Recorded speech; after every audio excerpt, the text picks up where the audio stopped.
বালি উত্তোলন মামলা নিয়ে জনস্বার্থ যে মামলা দায়ের হয় তাতে প্রধান বিচারপতি রাজ্যকে পরামর্শ দিলেন, অবৈধ বালি খাদান বন্ধ করুন।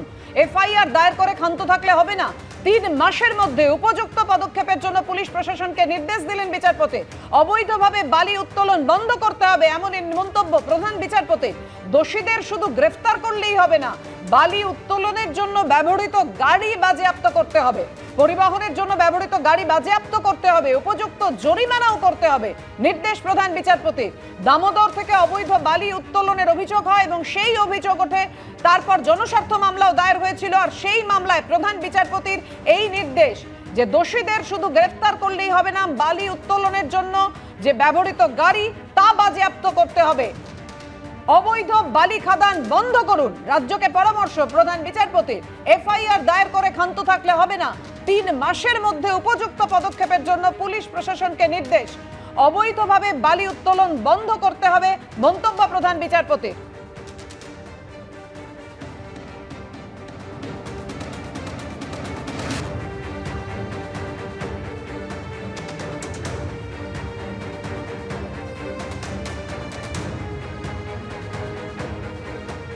অন্যদিকে তমলুকে মনোনয়ন জমা দিতে ঢোকার সময় পুলিশের সঙ্গে বচসায় জড়ালেন বিজেপি প্রার্থী সৌমেন্দু অধিকারী। বচসা হলো রীতিমতো পুলিশের সঙ্গে। তিনিও গিয়েছিলেন আজকে নিজের মনোনয়নপত্র দাখিল করতে। সমর্থকদের মধ্যে স্লোগান উত্তেজনা ছড়ালো। তৃণমূল এবং বিজেপির মধ্যে কর্মীদের মধ্যে স্লোগান দেওয়া নিয়ে উত্তেজনা ছড়ালো। তমলুকে মনোনয়নপত্র দিতে ঢোকার সময় পুলিশের সঙ্গে বচসায় জড়ালেন সৌমেন্দু অধিকারী।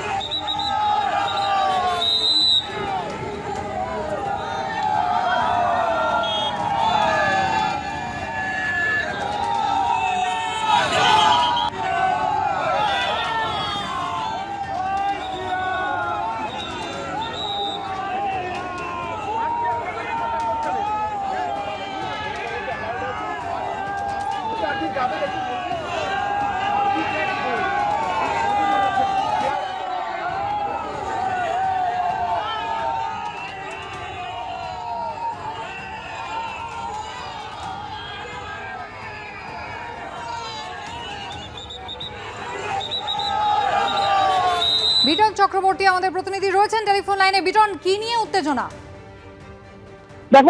দেখো কুসুমিতা, আজকে কিন্তু এই যে তমলুক জেলা শাসকের যে দপ্তর রয়েছে তমলুকের নিমতৌড়িতে, সেখানেই আজকে নমিনেশন পর্ব ছিল এবং এই নমিনেশন যেরকম ভাবে রয়েছে তমলুক এবং কাঁথি কেন্দ্রের তৃণমূল প্রার্থীদের নমিনেশন, একই রকম ভাবে কিন্তু কাঁথি কেন্দ্রের যে বিজেপি প্রার্থী রয়েছেন সৌমেন্দু অধিকারী, তার নমিনেশন ছিল।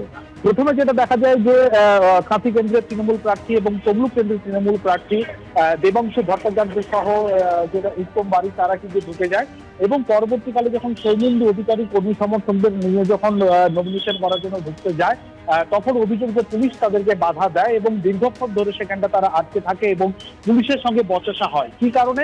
কেননা পুলিশের যেটা বক্তব্য যে প্রার্থীর সঙ্গে 5 জন ঢুকতে পারবে এবং সেই 5 জন কারা কারা ঢুকতে পারবে সেই নিয়েই কিন্তু মূলত বচসা শুরু হয়। এর পরবর্তীকালে পুলিশের সঙ্গে কথাবার্তা বলার পর তারা ঢুকে যায়। এরপরে যেটা দেখা যায় যে বিজেপি তরফ থেকে অভিযোগ করা যায় যে ভেতরে অনেক তৃণমূল কর্মী সমর্থকরা রয়েছে, ফলে তারা কেন থাকবে সেই নিয়েই কিন্তু দুপক্ষের মধ্যে রীতিমতো বচসা শুরু হয় এবং একদিকে যেরকম ভাবে জয় শ্রীরাম স্লোগান দিতে শোনা যায়, অন্যদিকে জয় বাংলা স্লোগান দিতে শুরু করা যায়। পরবর্তীকালে একটা উত্তেজনা মুহূর্ত সেখানে তৈরি হয়। পুলিশ এবং কমব্যাট ফোর্স এবং সেন্ট্রাল ফোর্স যারা রয়েছে তারা এসে কিন্তু পরিস্থিতি নিয়ন্ত্রণে আনে। একেবারে বিটন, ধন্যবাদ। অর্থাৎ কাঁথির বিজেপি প্রার্থীর মনোনয়ন জমা দেওয়াকে ঘিরে কিন্তু রীতিমতো উত্তেজনা তৈরি হলো তমলুকে।